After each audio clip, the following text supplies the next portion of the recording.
Hospital ও আয়না মায়না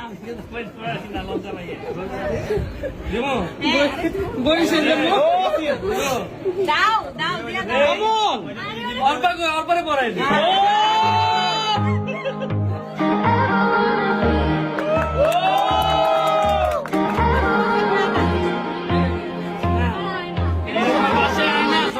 তো আয়নায় কি বলা হয়েছে সেটা তো আপনারা আগে শুনুন। লিসা কি বলেছে এটা শুনতে হলে অবশ্যই আপনারা কমেন্ট করবেন, তাহলে আমি ওই ভিডিওটাও পোস্ট করে দিব যে আপনাদের ভাবি এখন জাতির ভাবি কি বলেছে সেটার জন্য।